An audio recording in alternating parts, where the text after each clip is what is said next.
Because we are so close to the anniversary of the death of Freddie Gray, I thought I'd start off with a question about your most recent previous film, which is called Peace in the Absence of War, which took place about 2 weeks after the murder of Freddie Gray, and juxtaposes this moment with the Baltimore Symphony playing outdoors with the kind of ongoing protests happening kind of right nearby. I'm curious, since a lot of the kind of info from the film seems to be from around that time. I'd love to know more about the linkage and the sort of genesis of the film from then. Yeah, I mean, I think I really started to conceive of all of these disparate tangents and directions and different people I was filming as a project, as a unified project around the time of Freddie Gray's death and the subsequent uprising in Baltimore. I really started filming pretty heavily during those weeks, and immediately after the summer of 2015 was my heaviest filming. And I think I've done a lot of work where I've sort of been an outsider and sort of gone into other people's backyards, and then been tasked with the responsibility of reporting or sort of extracting the story from, another person's home, and to have the world's attention come to your own backyard in such a concentrated and just like totally mob-infested way was just really surreal, and really inspired me to look deeper into my own assumptions about my own backyard, and realizing like I knew a lot less about Baltimore than I thought. And so this whole film was just me teaching myself about Baltimore. And yeah. And when did the rats come in? Oh yeah, well that started that shot in the film with the rat in the trash can is how the film started. I just came home from the bar one night and heard a sound in my trash can, and I put up my iPhone, and that's what I saw. And like that was I had that on my iPhone for a really long time. I forgot that I had it, and it's just like always really, really haunting. And I like the idea that an entire film can be encoded in a single image, and I think that this film is really unpacking that one single image. And yeah, I don't know, it really did literally start with that. So. And as I understand it, Dan, you got involved super early on, so more intensely than the typical scoring. You guys worked really collaboratively on this. Can you both talk some more about that? Sure. When Theo first asked me, I thought he was joking, because he was like, "Yeah, I'm making a film about rats, but it's not about rats." And I was like, "What do you mean?" He's like, "I don't know. Will you write the music for it?" So I said yes. And both my parents were exterminators, so it just seemed like the perfect project for me to be involved in. Yeah, can you talk some more about that? About my parents being exterminators? Yeah. Let's unpack that. They killed and caught animals and insects for a living. Together? I'm sorry. Yeah, it was the two of them. It was called Deacon's Professional Pest Management, and it was based out of West Babylon, Long Island. It was a sick logo. I can send it to you if you email me. It's dan@whamcity.com. Anyway, Theo just started sending me really such a wide array of images and characters that I didn't see how they were going to be connected at all yet. And I'd never worked on a project that was so open-ended, and Theo was really excited about kind of going in any possible direction, and that was really fun to work in. So I would just sort of watch all of these various sections that he would give me, and then I would write music and not tell him where I thought it should go, and then he would place it in a place that was completely different from what I was thinking of, and then that would inform sort of the overall process. And then when it sort of started getting down to this has to finish, this can't just be this endless recipe where we're just pouring stuff into, we started having these very intense long form sessions where we would take the MIDI from one track and just pour. MIDI is like this weird archaic computer music programming language. If anyone's not, it's not a language, I don't know why I said that. Anyway, I've been in bed all day, I'm sorry, I'm rambling like a psychopath. You're doing great. And we just started like started putting over any scene that we thought wasn't 100%, and then started moving things in that we really liked, and just, I don't know, it was just so fun to have someone, to work with someone who was just sort of like, just so fluid in the process. Normally everything else I've worked on in regards to moving image was very like, I've got a vision and I don't know what it is and I'm not gonna tell you, but I'm not gonna like what you do. So this was sort of the exact opposite. We're like, I have a vision and if I could articulate it to you, I would, but let's see what else could work. And that was great. I mean, it almost sounds like you became another editor or a different kind of editor. On Yeah, it was really interdisciplinary. I mean, I'm not a musician. I'm like, never really came to me, and Dan's, as far as I know, not a filmmaker. But I think that we found that our working processes are like really conducive. And I thought that, I guess I've never done a film before, and I've never had a film scored like of this length before. And so I sort of had this like really naive image of like Neil Young in Dead Man, like just like I had the same naive image, but like just like Dan like noodling on an acoustic guitar, and I'm just like yeah. But it was actually really. We tried it, just sounded like shit. So yeah.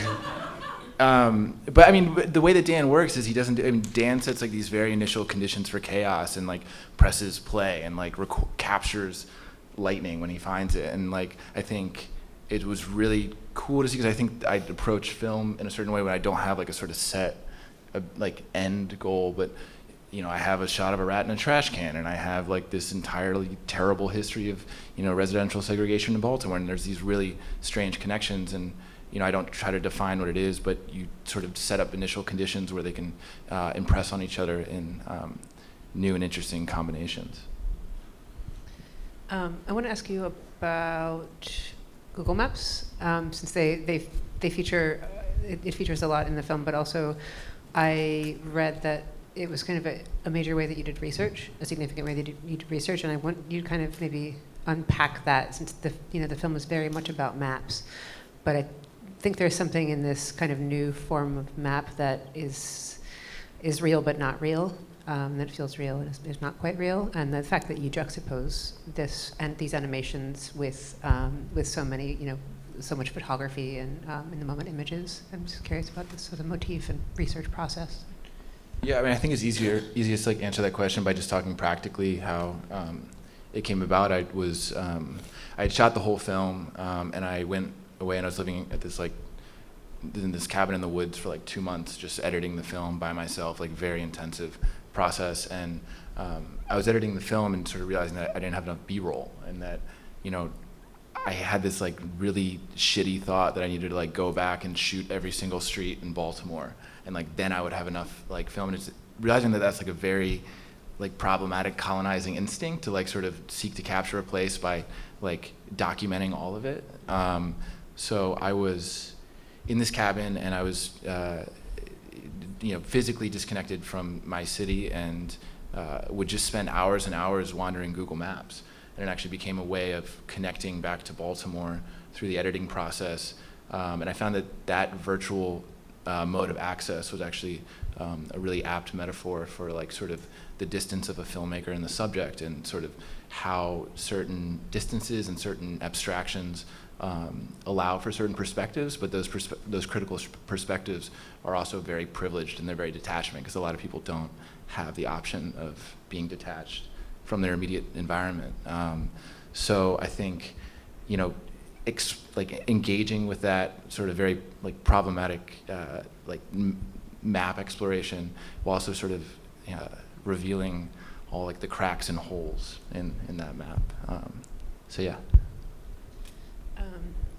I guess pulling back a little bit, could you talk a little bit about your initial research, like how you determined, not only the kind of more historical subjects of the rat control, social control, but how you found the people that you ended up, the guys that you ended up working with, Edmund, and yeah. Yeah, I mean, I guess the film is like actually very true to my like what you see in the film is like very true to actually my research process. I think if I was using Google Maps to explore the city, that's in the film. If I was looking through these archival photos, that's in the film. And so the formal structure of the film is actually very true to the content that I discovered. I think I didn't know this film was going to be a feature film. I thought it was just going to be like a 10-minute shot of a rat in a trash can and then a portrait of some quirky rat exterminators.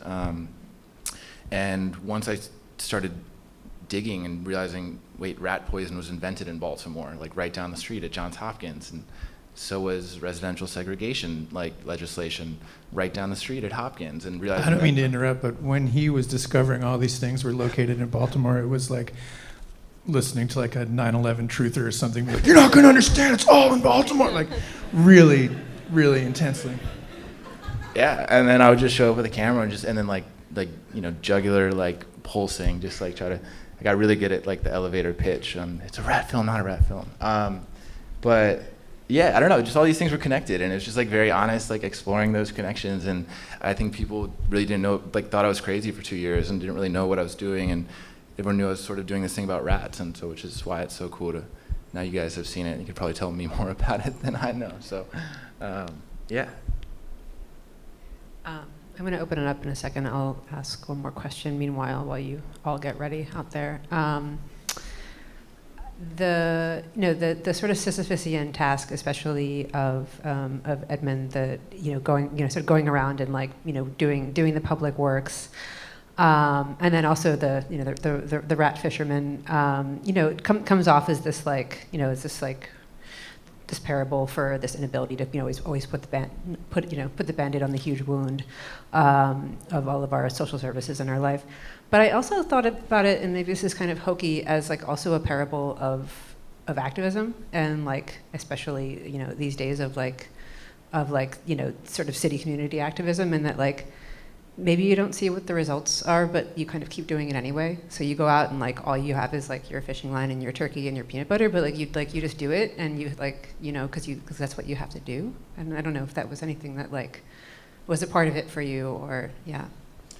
Yeah, I mean, while I might like share a lot of like activist political aims and goals, I think I really tried to separate any like agenda, like activist agenda within this film, because I think having agendas within a film is doing a deep disservice to the audience and their own agency to sort of forming their own conclusions and own models of thinking that they can then apply to their own life. But yeah, I mean, I think just beyond just sort of like the daily grind or the activism, I think that rats are so great because everyone has such a marked stance towards them, and you can tell so much about those people and also those people's histories by how they're positioned against or for the rat. Like some people aren't given an opportunity to grow up enjoying the rats because there's rats in their bedroom, because they live in a neglected area. Other people live grew up in a suburb and have a pet rat because they don't have to have the experience of a rat being a pest. And through something like as arbitrary as like the subject of the rat, you're able to bring all these histories and all these people together in a really hopefully interesting configuration. So. Okay. Yes. So the question is about the sound in general, and then specifically the choice of the narrator. Yeah, I mean, the sound design Dan is obviously a huge part of that, and I think it was so, just to answer that first part of the question, this film is like Baltimore through and through. All post-production, everything was all done in Baltimore, and that's like a very deliberate thing. Like, we were looking at hiring sound designers from New York, and there's like a lot of very talented people in New York, but if you don't live in Baltimore, you don't understand what the city sounds like, and there's a very different noise shelf living in Baltimore versus living in New York. Like, New York has this very constant high pitch, and Baltimore is like this very eerie silence, like punctuated by sirens or punctuated by shouts, and it's just a very different tonal range. So I'm really glad that affected you. But yeah, I guess in terms of the narrator, I guess it's easiest just to talk about like how practically that happened, and then sort of talk about what I was thinking. I was, again, at this, like living in a cabin in the woods for like 2 months, and I really hate voiceover, and I was really trying to avoid using it for a really long time, and there came a point where I just realized that it was inevitable. And I don't like the sound of my own voice. I don't like using my own voice. I don't like appearing in my own films. And so I just started using Siri. And I would just like write the text to the picture and then have Siri dictate it and record Siri and just use it as a narrator. And I found that to be like a really disconcerting way of like distancing the viewer from the material that you're seeing. And I think like some of the most emotional lines are delivered in the most like cold, clinical ways. And that's an effect that I really like, because I think it sort of subverts your expectations and denies what you're really wanting from a scene. But yeah, just a lot of like contradictory emotions and vibes. There were several other people who you auditioned as well, and I remember every one, it was getting closer and closer, but they were all kind of missing the, I can't think of the word, almost like they were like trying to be like actors and like voiceovers, and like, you know, we would do something and they'd, you know, be warm and they'd do a really good job, but actually so much of there's my like direction. a cold nurturing to who with Maureen, that like in everyone else it sounded like someone was like auditioning to be the new Siri rather than like understanding the lines they were saying. Did you consider using Siri or? I did. No, it actually made it to the final cut. Our submission for I think like Locarno actually had Siri's voice in there, and I really wanted. It just got to be like halfway through the film, like when, you know, it just didn't work after a while. It just got to be a texture versus like a formal device. So yeah.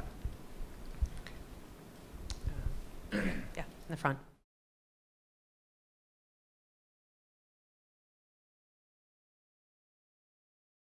Good question. It is in the score. You don't really hear it at the time when you're seeing it so much, but it's 3 theremins.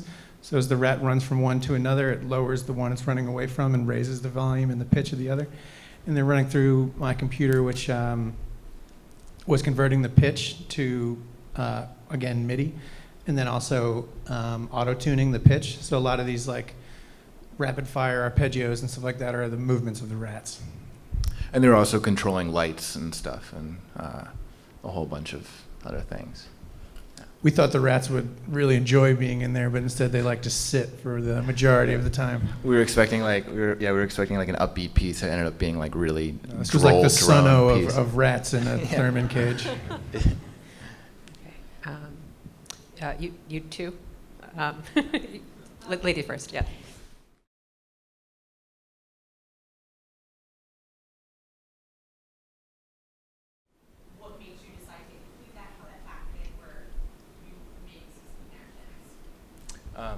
Yeah, I mean, again, I can't like really say this puzzle piece fits here. I can just only sort of say how I approached it. I think there's a lot of different strains and different levels of the film. There's some that talk about, obviously, the history of Baltimore. There's other ones that talk about rats. And I think that there's like a sort of a more like meta narrative about like the act of filmmaking itself, and these ideas of distance and alienation and documentary, and the accountability of the director to the subject, and all these things that I was thinking of as I was making it. I think I realized I was making a film about maps and how political maps are and how those politics have failed the most vulnerable populations, you know, historically.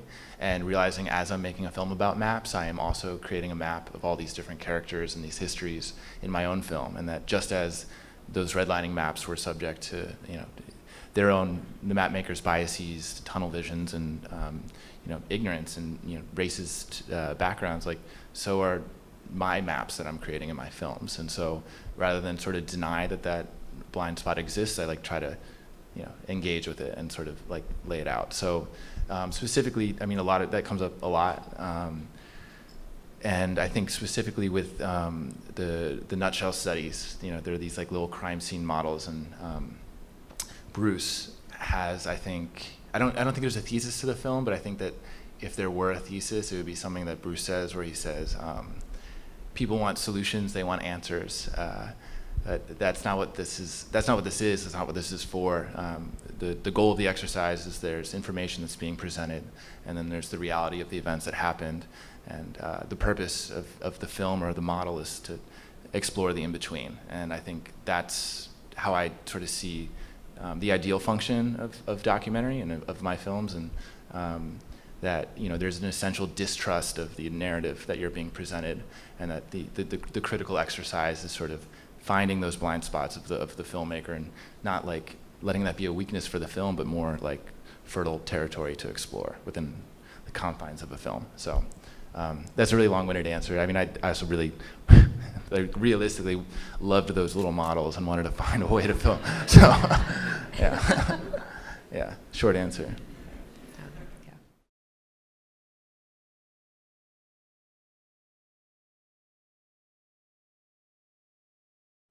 No, I mean, he was one of the first people I filmed with, and I actually, the whole film was just gonna be called Rat Killers, and it was just gonna be like different people who killed rats, like one after the other, with like no historical overlay.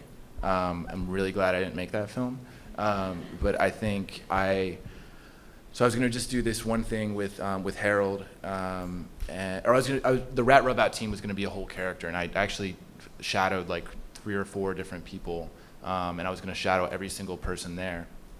And Harold just like was one of these like really shy people that like, as soon as you gave him like the smallest bit of platform to stand on, it was just like so eager just to like open up. And just like what I found was just honestly like one of the most incredible people I've ever met. And what you see on screen is like just the smallest sliver of how he is in in real life. He's just so kind and so like wise, and it's like a wisdom that is just like just pure experience, and like he knows this world through like this very small lens of like killing rats in Baltimore, but like has so much to say about the world. And I don't know, I was just talking to him today.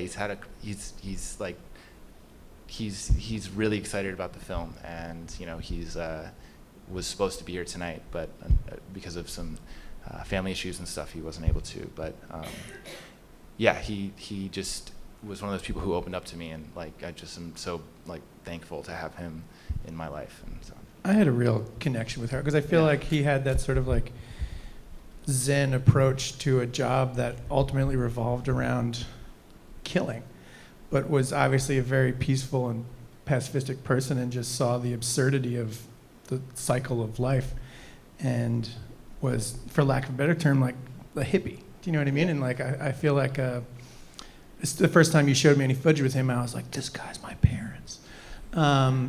Just being in that world where you realize you go out every day and then remove life from the planet, it forces you to think about what life on the planet is here for. And I love the part where he's like, I know it's absurd to live a lifetime and accrue all this knowledge, but I don't even know if he finishes the thought. I can't remember. Well, he contradicts himself so much, and he says one thing where earlier in the film he says like, the exterminator on his way to go, poison rats is saying, get yourself a pet. Like that's how you know God's works. And then later on he's saying, I don't know if I even believe in God, and it's like I think that so often we miss like so much good communication because we expect things to be all one way or all another, and as a result we just don't really talk. And I think Harold embodies those contradictions in such like a special way, and he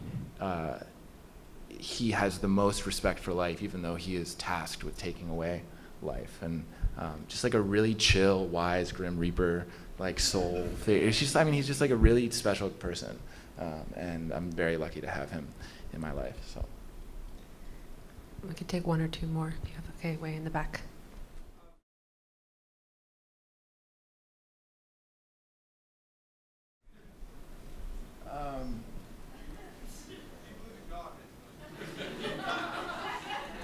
Well, this was really great. Which one?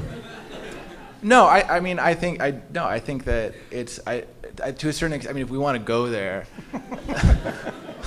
let's unpack this. I think to a certain extent, like the question of God is like existing or not is irrelevant, and I think that like we're here, and the fact that we're here is like absolutely insane, and like you can label the fact that we're here as God, or you can say, oh, it's like some multifarious like collision of particles and some sterile science. Like I don't know. Whatever you want to call it, it's like pretty insane that we're here. So that would be my response, is if there's a God or not. Dan, do you want to take this one? Have you seen the film World on a Wire by Fassbender? I feel like anyone who's ever seen that film has to sort of believe in God, but who or what you call God, should change at like almost a strobe like rate. So sure. And the creation myth. Yeah, Capping, bookending might. But beware of false gods. Success. And I, like, as a director, I'm a false god, and so, like, distrust everything that I put on that screen, It's like, so I'm, like, set up this creation myth as, like, this, this person in a body with a history, and presenting it as this, like, in this very objective Siri voice, but, hopefully labeling myself as, like, as a point of, like, distrust of the narrative that I'm putting forth. So, like, yes to God, I don't know what if you want to call it, but also like be very, very, very skeptical of God. I don't often get to talk about the concept of consciousness or religion on a stage in front of people. While I have this opportunity, this is wild. This has never come up. Does anyone want to come up here? I think there's this false hierarchy where consciousness gets given this like great, esteemed, place at the top of the life pyramid or whatever. And I think we apply that consciousness to some sort of like human image of God or like an omnipotent universe or multiverse or whatever. And that just seems kind of like, like a little kid pretending that like their stuffed animal is alive. Do you know what I mean? Like it's kind of absurd to think about like an afterlife where there's trees if trees can't understand the concept of whatever religion you adhere to. They like, can't speak English. Yeah, I mean, maybe they can. I just don't know. I don't know. Whenever I think about someone else asking someone else about their concept of God would be like me trying to describe the color blue to a person who's never had the ability to see. It just doesn't make any sense.